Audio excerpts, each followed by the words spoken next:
Ok, la dernière fois, on était en train de parler. Donc, notre condition, on a déclaré notre condition ici. Et on disait si elle est vérifiée, on peut acheter.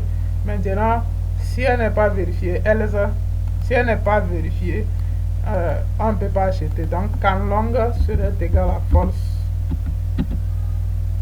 Ça veut dire que la condition est fausse.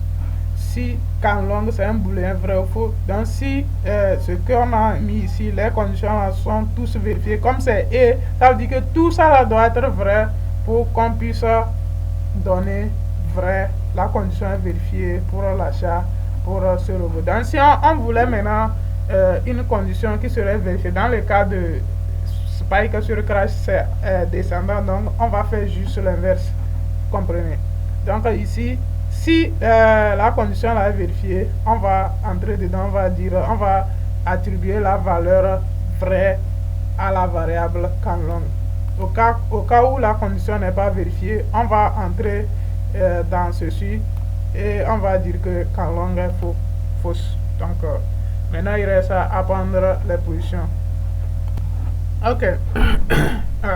Donc ici, comme canlong est vrai, on va essayer maintenant de prendre notre position. Donc on va dire quoi? On va encore poser une condition, c'est tout. Donc je vais copier ça là et utiliser ça. Copier ça. Non, désolé, hein, je vais bien structurer ça parce que je suis ordonné ici. Les conditions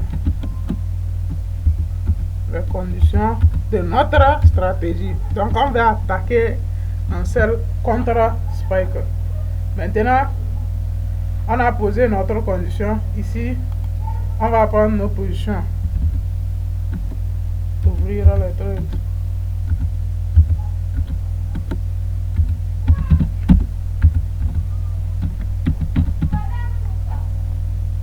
Voilà. Donc, dans ceci-là, je dois mettre mes conditions qui vont me permettre de prendre les positions. Donc ici, je vais dire si canlong,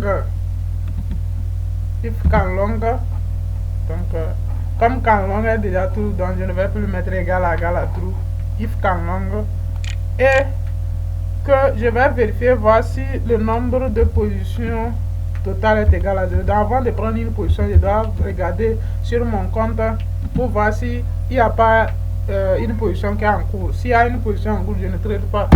Donc if position total, c'est une fonction. On met entre parenthèses if position total est égal à 0. Donc qu'est-ce que cela veut dire? Si le nombre de positions est égal à 0, c'est en ce moment je vais exécuter. Si canlong, ça veut dire que si la condition d'achat est vraie et que le nombre de positions totales sur mon compte est égal à 0, c'est en ce moment je vais prendre des positions. Mais avant de prendre deux positions, je dois calculer mon stop loss. Voilà. Donc stop loss maintenant, vous voyez, j'avais déjà déclaré la variable. Donc quand je vais calculer, ça va stocker dans la variable que j'avais déclarée ici. Donc on doit calculer notre stop loss. Comment ça va se faire? Donc on revient ici.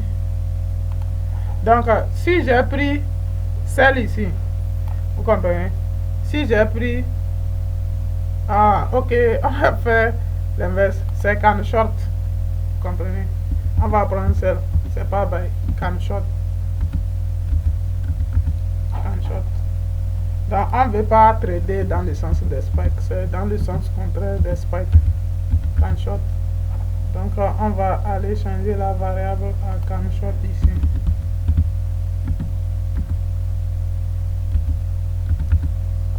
Voilà. Donc ici on met un can short.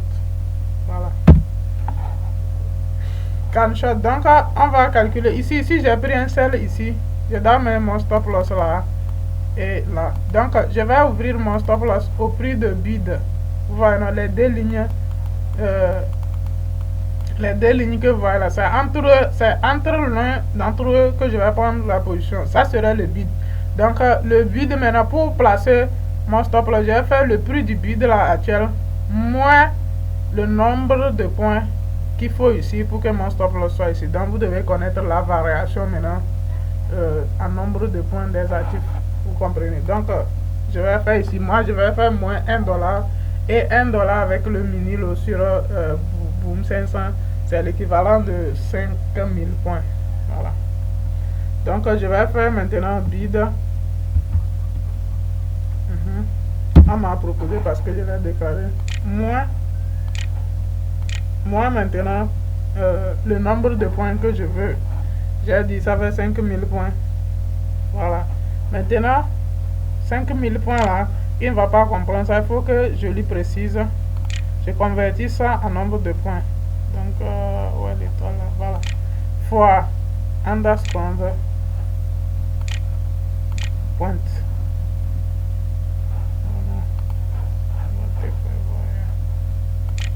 Underscore point. Underscore point, c'est la plus petite variation de prix possible. 0,000, voilà, derrière virgule là. Donc c'est ça. Et maintenant, je ne vais pas me limiter à ça. Je dois normaliser mon prix pour avoir un prix correct. Normalize double.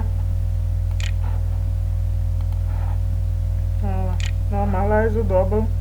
Et maintenant, je vais normaliser tout ce qu'il y a dedans ici.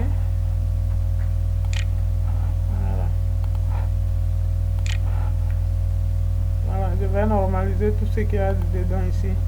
Maintenant, virgule, underscore digit. Et maintenant, fini. On compile. Pas d'erreur. Donc, pour le TP, c'est juste l'inverse du stop loss. Comprenez? CTRL V. Et je mets TP. Et maintenant je vais juste mettre plus ici. Voilà.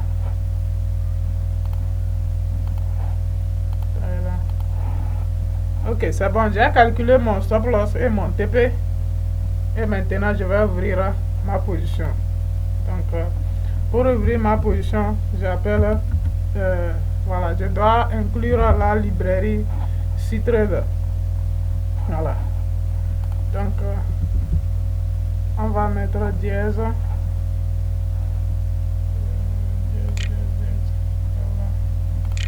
Bon, je vais voler ici.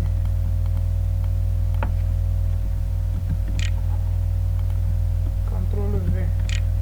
Donc include. On ouvre les chevrons.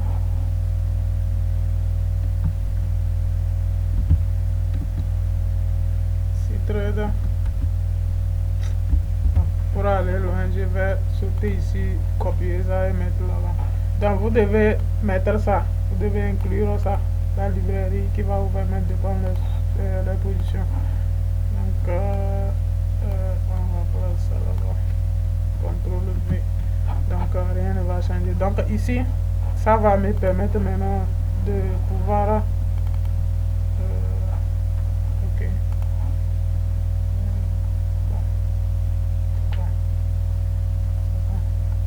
Je vais revenir maintenant, voilà.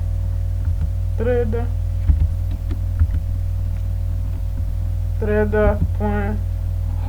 Quand je mets trade point, voilà, vous voyez, on me propose les trucs. Donc trade point sell maintenant, c'est sell, je vais prendre une position de sell.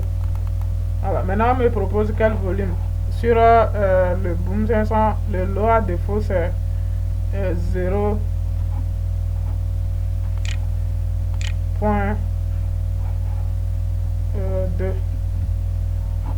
Donc on va devoir continuer prochainement. Donc le symbole, underscore symbole, et maintenant le prix, à quel prix, voilà, à quel prix je mets bid. Et maintenant À la prochaine.